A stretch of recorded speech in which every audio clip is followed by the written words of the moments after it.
From advertising to software as a service to data. Across all of our programs and clients, we've seen a 55 to 65% open rate. Getting brands authentically integrated into content performs better than TV advertising. Typical lifespan of an article is about 24 to 36 hours. If we're reaching out to the right person with the right message and a clear call to action, then it's just a matter of timing. Welcome to the MarTech Podcast, and I Hear Everything production. In this podcast, you'll hear the stories of world-class marketers that use technology to drive business results and achieve career success. We'll unearth the real-world experiences of some of the brightest minds in the marketing and technology space so you can learn the tools, tips, and tricks they've learned along the way. Now here's the host of the MarTech Podcast, Benjamin Shapiro. Welcome to the MarTech Podcast. I'm Benjamin Shapiro, the executive producer of the MarTech Podcast, and today we've got a special episode for you, which is going to be guest hosted by Juan Mendoza, the author of the MarTech Weekly Newsletter. Juan is a recovering MarTech consultant turned creator who writes an amazing weekly newsletter about the MarTech industry. And I'm thrilled to invite him and some of his friends to take the mic and share their knowledge with you, our loyal MarTech Podcast listeners. All right, here's a special episode of the MarTech Podcast, guest hosted by Juan Mendoza, the author of the MarTech Weekly Newsletter. Hello, MarTechers. My name is Juan Mendoza from the MarTech Weekly, and this week we're going to discuss the intriguing debate between automation and creativity, dissecting the significance of each in modern business strategies and their symbolic role in driving innovation and efficiency. Joining me is Vishal Sood. He's the head of product at Typeface, which is the first of its kind and one of the first companies on the scene building generative AI for marketing technologies specifically. They are building an AI platform to deliver unique on-brand content, think images, social media posts, graphics, blogs, job listings, product listings, and more, designed specifically for enterprise implementation.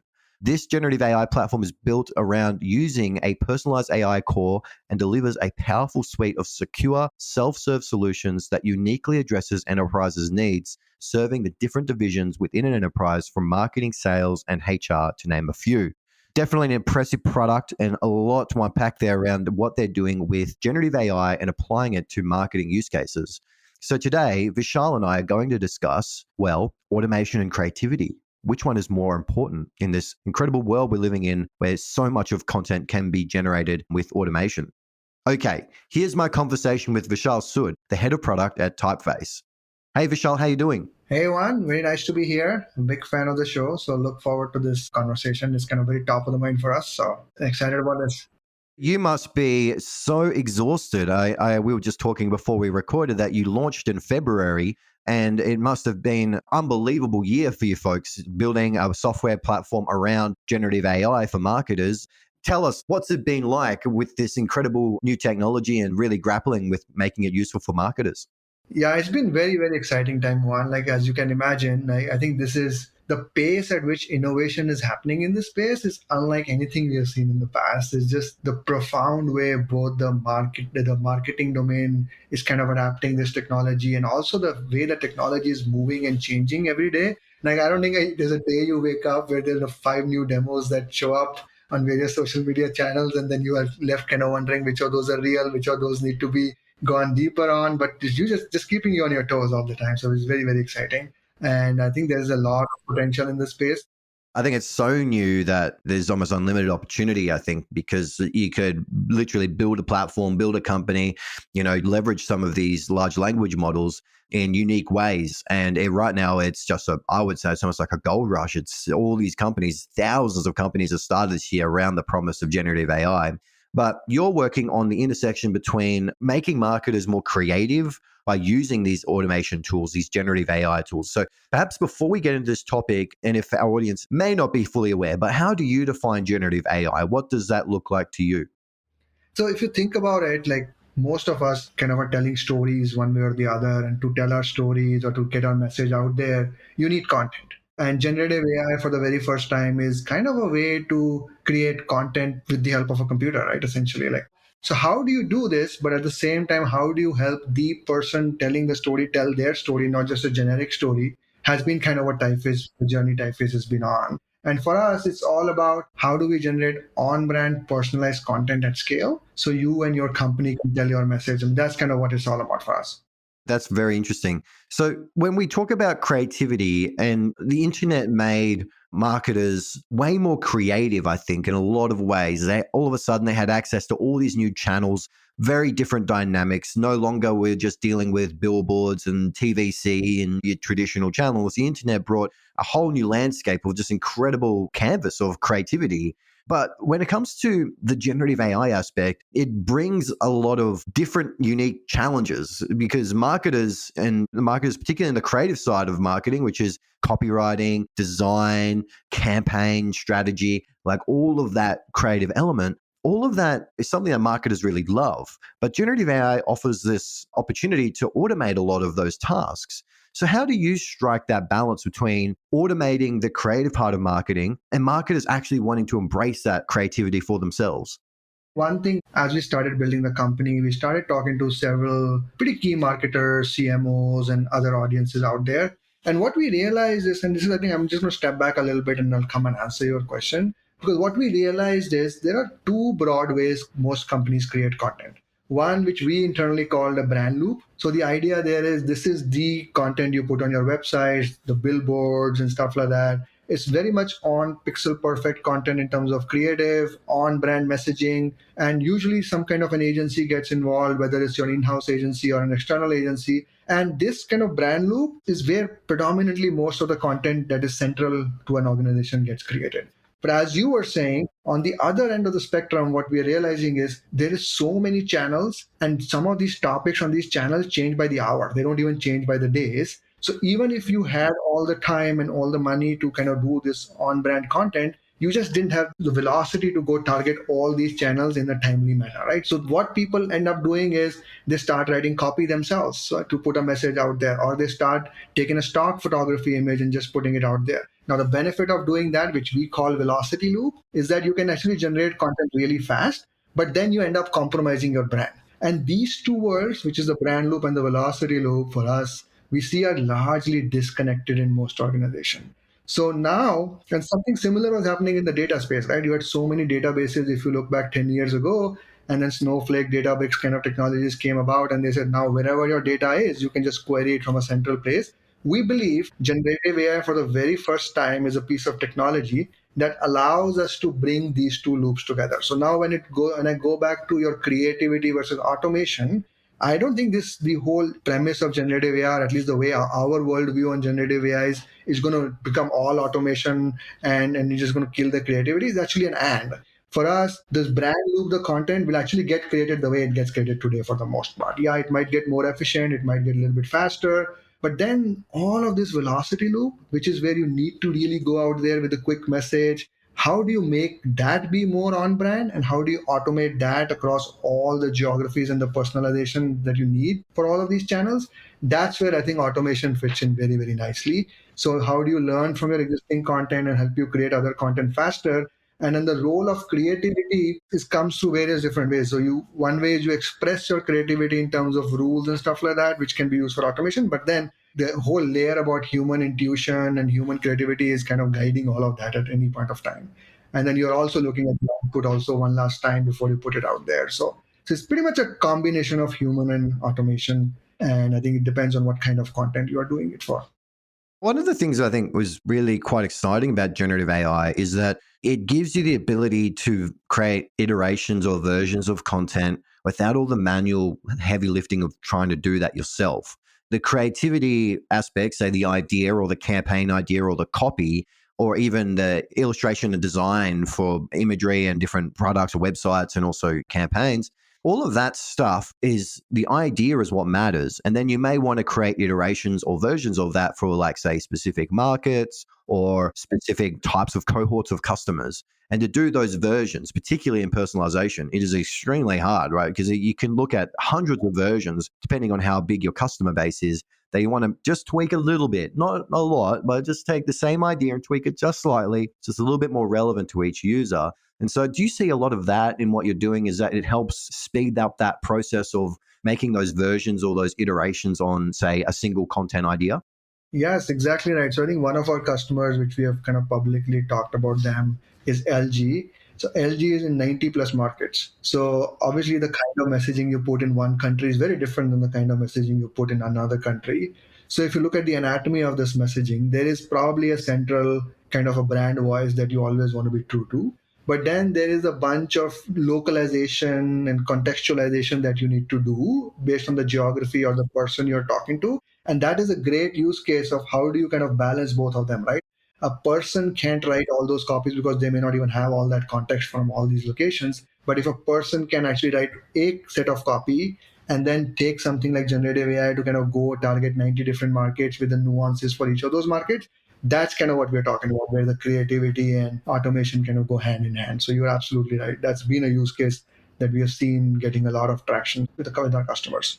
Yeah, I can imagine it saves a lot of time. And the irony of that almost is that taking time, automating a lot of those small incremental iterations, a lot of that is just time you could spend creating stuff. So it actually frees up marketers to actually do more creative work or spend more time in that ideation, freeform creative phase in marketing strategies. So that's probably one of the really exciting use cases that it may save marketers a lot of time just in a lot of that content versioning.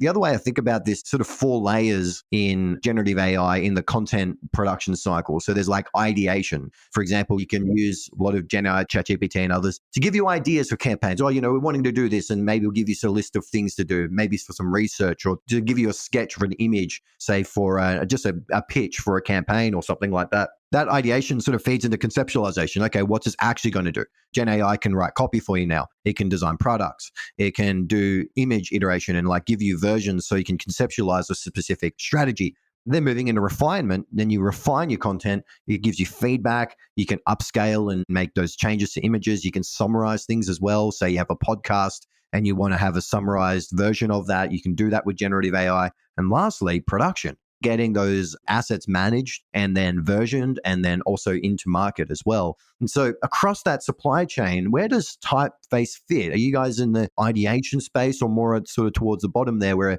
you're helping marketers refine and do the production aspect of generative AI? I was kind of smiling when I was hearing you talk about it, one, because those are, they're very, very nicely said. And actually, Typeface plays in all of those in a very different set of ways. So I'll talk about that a little bit. So I think, let's just say you own a CPG product and now you're trying to put a campaign for that. Like it could be a shaving foam, for example, right? And if you go to generative AI today and you try to go to any of the image generation software and say, give me an image of name your product shaving foam, and then what you will get out of it is your prompt will be very much honored, but your product will be completely missing. So it's kind of very hard to then at that point of time imagine your product in those situations. So especially when we talked about the brand loop, that's where the ideation comes in quite a bit. So one of the things Typeface can do really well is keep your product details completely intact. So you can actually get to 0 to 60% of the image really, really fast and save a lot of time which you have spent back and forth with the internal or external agency or your creative partner in terms of just getting to the 60%. And now, once you have narrowed down on that, now your creative partner can really pick it up and actually really go ahead and do a much, much faster loop to get you that content. So in the ideation phase, Typeface kind of becomes your ideation partner. And at that point of time, it helps you be much more efficient and do a lot more with your time, as you rightly pointed out. So that's kind of just the first part of the journey. Now, there are other use cases. Like this was one use case is, okay, I think you mentioned the refinement as a use case. I actually have, let's just say we're recording this podcast. Now, let's assume that this podcast goes well and people start liking it. And you might say, oh, I want to put a newsletter out with some summary from this podcast. Or you might just say, I want to write a blog post with the summary from this podcast. So now all of these is where 0 to 1 of the content exists. But now you need to take 1 to 100. Like what I mean by that is n different channels, m different audiences per channels. Now Typeface can actually help you that. So we have a template called Text Blend. What it does is it can take any kind of input and then help you write output for the particular channel and for a particular audience segment. And then you can just look at it and just quickly refine it, do a human in the loop essentially on it and put it out there. So one of our customers actually who uses this template a lot, their question was, I am a copywriter, but this now allows me to be copy editor instead of copywriter. And now I can do a lot more just by taking that leap. And it's still informed by the first copy I wrote or some credible source wrote for me. So that's an example of a very big role in that kind of a side.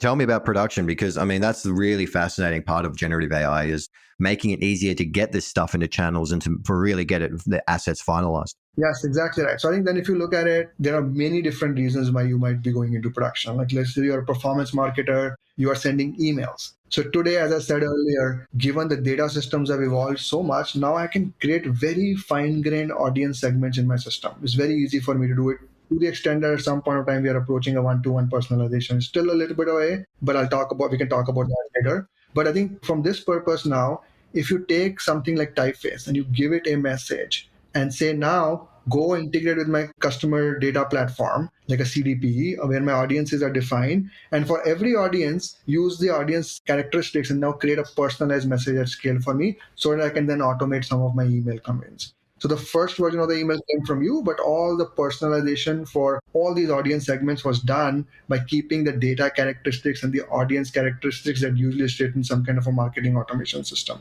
So now you can do a lot more personalized email. Earlier, what you would do is you could create audience segments, but then you will be limited by the amount of content you can create. Once again, one of our customers was like, what generative AI helps them do is, so there are various different things generative AI can help them do, but one thing they were very clear about is there were a lot of things which I don't do today because they are very hard to do or they're almost impossible to do. So this is an example of which is kind of approaching almost impossible to do is you can't humanly write so many different variations of the email, but you can definitely write one to express your creativity, which is what we were talking about earlier, and then say, okay, now combine this with the data characteristics of the person we are trying to reach to and create variations of that. And then I can come in as a copy editor to the other code we talked about earlier, take a quick look at it, and then we can have the orchestration system send it out. That's just one example. Social media, ads, where I want to retain my product, I want to retain my brand styles, but I still want to put an ad out there in my own brand tone and voice. All those are kind of great examples of how you can really scale at production with generative AI. And our customers are doing that already. There is so many things happening there, but I did want to touch on quickly, how are different industries reacting to these tools? You mentioned that you worked with LG and a number of brands across different regions and different types of verticals as well. How are different types of brands reacting to this? What are they saying is the value for them? This is very much top of the mind for everybody. And everybody is trying to figure out how do they adopt generative AI. The four broad themes we are hearing repeatedly from customers are one, how do they kind of work with the best-in-class models? There are quite a few models out there. I mean, each does something unique. Like just kind of how do they stay on top of it? It's been a constant challenge for them. So they want a solution to kind of help them do that because these models are really evolving very fast. What was impossible today is going to be like just a norm tomorrow, right? So that's one thing. The second thing is, if I go to a generative AI system and I go ask for a blog post on a particular topic and my neighbor goes and does the same thing, how do I get a very unique version of that blog post which incorporates deep personalization? It understands my brand voice, understands my tone, it understands the author who's writing it, and how do we do that? So that's kind of the very second big question because they're worried about the fact that everybody's copy is going to look the same, and then where is my differentiation, right? So this deep personalization and how are they able to do that is the second point we hear very repeatedly. The third is IP. Who owns the IP to this content? How do I ensure that if I give my IP to a system, it's not going to go into public domain and help everybody get better at writing the blog posts the way I write blog posts or ads the way I write ads? How do I not lose my voice and how do I not lose my data, which is crown jewel for me? And the last thing is integrated workflow, which is what we were talking about earlier also. Like I think there was a survey from HubSpot, a marketing person on average uses 15 different MarTech tools in their kind of daily lives, right? So they don't want a 16th tool or a 17th tool or an 18th tool. What they want is those 15 tools to get better, right? So how does AI integrate into existing workflows and reach the users where they already are and help them kind of do better in the tools they're already in? And these four problems are roughly the four main problems that Typeface is looking to solve. So we basically, IP, I'll start with the IP because that's definitely top of the mind for people. So we guarantee any data you share with Typeface is not going to make it back into the public domain. We actually help learn your brand voice from your existing assets, your existing products from your existing product catalogs, and then represent them in the outputs. We are a multi-model solution, so we work with the best-in-class models out there. And finally, we are integrated into Salesforce, Google Docs, Microsoft ecosystem, Google Ads ecosystem, so we can, through that, reach users where they are. There is just a world of opportunity here. And I think that's our takeaway is, well, creativity and automation, in a lot of ways, automation should free up marketers to have more time and more headspace to do that ideation and that real divergent thinking and work on coming up with the next big idea. But it does stretch across the entire pipeline. It's not just production and versioning of assets and imagery and content. It's also the ideation aspect as well. So that wraps up our first MarTech podcast episode with Vishal. Thank you to Vishal Sood. He's the head of product of Typeface for joining us. In part 2 of our interview tomorrow, Vishal and I are going to continue our discussion, and we're going to talk about what level of content personalization can we expect from generative AI. If you can't wait till the next episode, you'll like to learn more about Vishal, you can find a link to his LinkedIn profile in our show notes, and you can contact him on Twitter, where his handle is Vishal Sood, or at his company website at typeface.ai. Vishal, thanks for joining us for a fascinating conversation. Thank you so much, Juan. I look forward to what's tomorrow. Thank you. Hello, MarTechers. It's Juan Mendoza here again at the MarTech Podcast. I am the CEO and editor of the MarTech Weekly. Yesterday, Vishal Sood and I talked about automation versus creativity. Vishal is the head of product at Typeface, a new marketing technology platform that is helping marketers leverage generative AI in their creative process. But our topic today is shifting to something a little bit different. We're going to be talking about what is more important when it comes to personalization. What can we expect from personalization? What is important to marketers when they're embracing these new tools for content generation? So here is our second part of the conversation with Vishal Sood, the head of product at Typeface. Thanks for joining us again, Vishal. What a wonderful, fascinating conversation yesterday. Hi, Juan. Excited to be back and look forward to an equally exciting conversation today. So thank you. Well, let's dive right in, because content personalization, everyone has been talking about personalization for a long time. In the marketing tech industry, every brand has some form of personalization strategy, whether it be emails or websites or apps or in advertising as well. But generative AI has an opportunity to upend a lot of that. What are some of the considerations you think marketers should keep in mind when implementing content personalization strategies with these new AI tools? If you look at this, I think at a high level, when you know something is resonating, you want to take it out on all the channels that you have access to.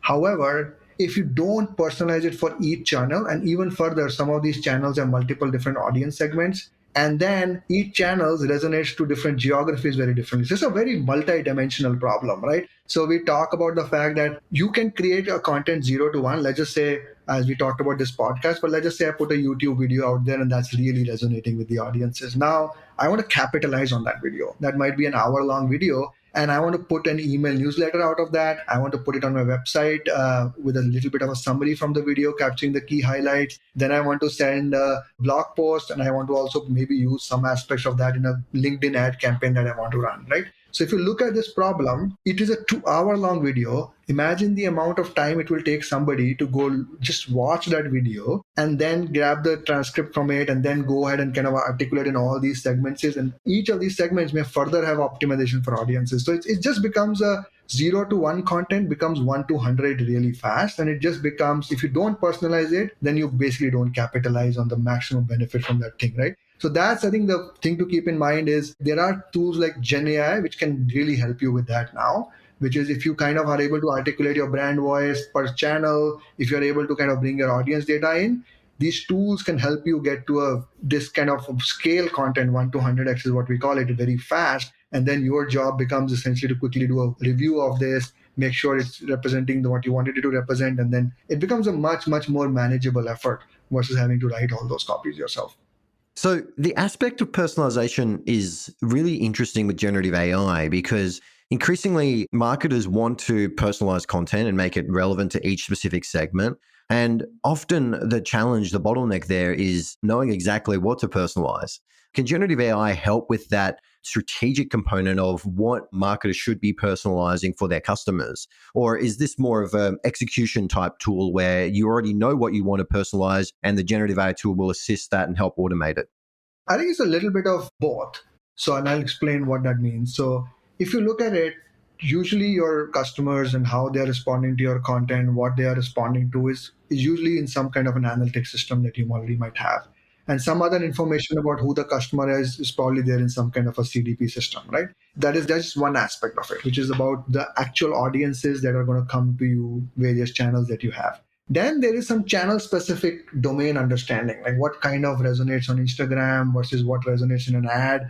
So the first aspect, which is what we were talking about, is very specifically about your audiences and what resonates to them, is, as I said, is captured in some kind of a system. Then if you can build a workflow with generative AI, which brings that data back in and uses that data to write the message out. So that's kind of what one of the things Typeface does. That helps you actually do personalization at scale at that level. But then on top of that, if you just did that, that's not enough, because the kind of messaging people expect on Instagram is different than Twitter, or X is different than an email. So then you layer in the foundational knowledge that some of these LLM systems have of what works well on each of these platforms. And on top of that, even that's not enough.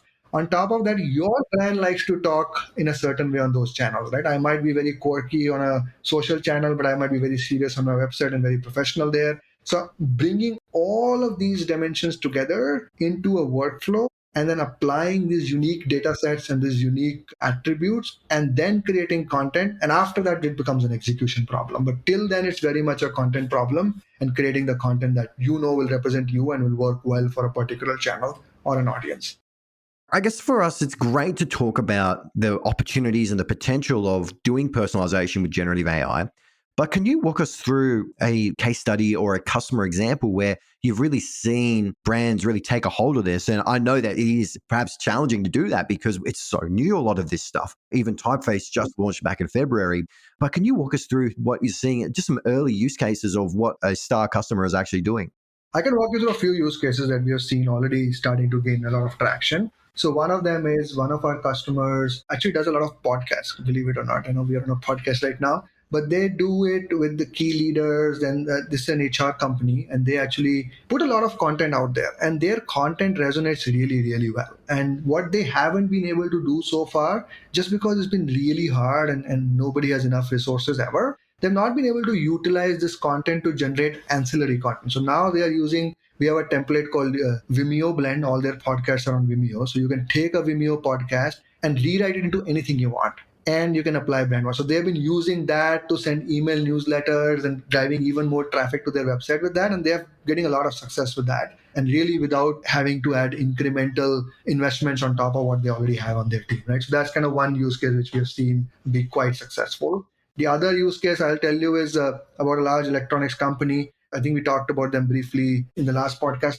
But for them, it's a question of reaching different geographies. So there is a geo-personalization. So their images, if you are reaching an audience in India, you want to talk about the regional context, like their festivals, because they don't have Thanksgiving, they have Diwali. How do you kind of take existing images and just kind of swap out the backgrounds and do other kind of stuff to reach a very particular set of audiences, and they are getting traction with that kind of stuff. Email is resonating pretty clearly with people. Like I think the one use case for email that is resonating quite a bit is, I know people do A/B testing today, right? You put an A out there and a B out there, then you see, oh, A works better, and then you start scaling A and send more of A. But I think generative AI actually allows you to do a lot more, right? You can not only know that A is working better, you can also try to understand why A is working better, because now very first time you understand the anatomy of the content. You know what's in the image, you know what the prompt was used to create it. And now if you bring that data back in, now you can start proactively creating content that you know will work better. And you can always keep improving content based on a feedback loop, right? That is a use case. That is kind of what the world is up to moving towards. And we see a lot of excitement around that. That's something that has not been fully applied yet because it's a little bit of work needed to get that going. But that's something where we see a lot of very interesting innovation, and what generative AI can really, really help go from A/B testing to A, B, C, D, E, F testing, and just constant testing. So that's another thing that we are seeing a lot of, resonating a lot with our customers. Those are just some examples. There are quite a few more we can talk through, but hopefully it gives you an idea. Yeah, it definitely does give a flavor of what you could do and what marketers are trying to achieve with the technology. And give us a couple of years, I think, and then we'll have some really fantastic use cases where they've been able to scale their content and their information and their marketing really to ways that we've never seen before ever in marketing. I think that's the real opportunity. But one thing I think that I find interesting in hearing you talk, Vishal, is about this idea of like recursive personalization, which is getting the data from, say, AI-generated emails or AI-generated advertising or campaigns, even websites. And as you're doing experimentation and as you're seeing clear winners, generative AI can do the recursive bit, which is it could, I haven't seen a lot of this just yet, it could continue to modify or adapt that content in an automated fashion towards those greater conversions or towards those greater goals that you've set your A/B test up for. So, A wins, A versus B, A splits into another A/B, and then those win, and then those split into another A/B. And then generative AI can actually automate a lot of the content as it's incrementally updating what customers want and what's successful in terms of commercial outcomes as well.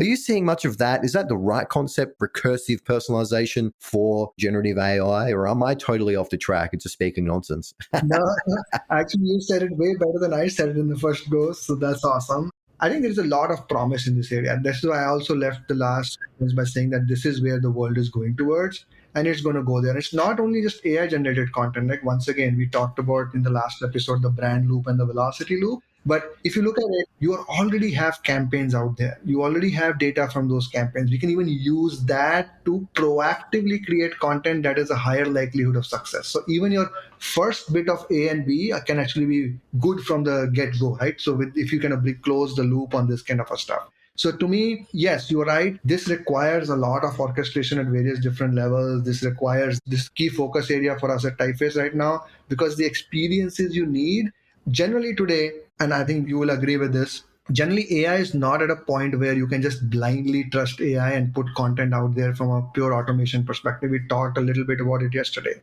So there is a human in the loop very much needed. But if you start doing these A/B testing style things and now you bring in human in the loop, all your user experiences will have to be reimagined. And how do you help this human in the loop come in to curate content, to do all that? And that's kind of one of the areas where we are focusing on quite a bit. But the initial sense we get from our customers is, I think that is going to be a very, very exciting thing that will happen in the next few months here. And that's kind of what we're marching towards. So you're right. This is very exciting indeed. We are just right at the cusp here, I think, of where this technology could go. Personalization has always been a challenge for brands. It's always been extremely difficult just to get the data organized so that you know who you want to talk to and what data you have available, and being able to activate that data in downstream tools. And then the hard bit is the content versions and the variations, and making that content not just a version, but a version that's relevant to all of those different types of customers that you want to personalize towards. So I think Typeface is definitely one of those companies to watch in this space. You're definitely ahead of the curve, right at the perfect timing, whereas generative AI has taken off in the great year of 2023. But Vishal, thank you so much for joining us for a fantastic conversation. We have learned a lot about what generative AI can offer marketers. So thank you again, Vishal, for joining us. Vishal is the head of product at Typeface. If you'd like to get in touch with Vishal, you can find his LinkedIn profile in our show notes. You can connect with him on Twitter also. His handle is Vishal Sood, or visit his company website at www.typeface.ai. Vishal, thank you so much for joining us. Thank you for a great conversation, Juan. Look forward to seeing this out there. Okay, that wraps up this episode of the MarTech Podcast. Thanks to our guest host, Juan Mendoza, the author of the MarTech Weekly Newsletter. If you'd like to get in touch with Juan, you can find a link to his LinkedIn profile in our show notes, or you can contact him on Twitter. His handle is Juan Mendoza, but it's spelled crazy pants. It's JU4NMEND0Z4. Or it's a little easier to just visit his company's website, which is themartechweekly.com. Just one more link in our show notes I'd like to tell you about. If you didn't have a chance to take notes while you were listening to this podcast, head over to martechpod.com, where we have summaries of all of our episodes and contact information for our guests. You can also subscribe to our weekly newsletters, and you can even send us your topic suggestions or your marketing questions, which we'll answer live on our show. Of course, you can always reach out on social media. Our handle is MarTechPod, MarTechPod, on LinkedIn, Twitter, Instagram, and Facebook. Or you can contact me directly. My handle is Ben J. Shap, BenJShap. And if you haven't subscribed yet and you want a daily stream of marketing and technology knowledge in your podcast feed, we're going to publish an episode every day this year. So hit the subscribe button in your podcast app, and we'll be back in your feed tomorrow morning. All right, that's it for today. But until next time, my advice is to just focus on keeping your customers happy.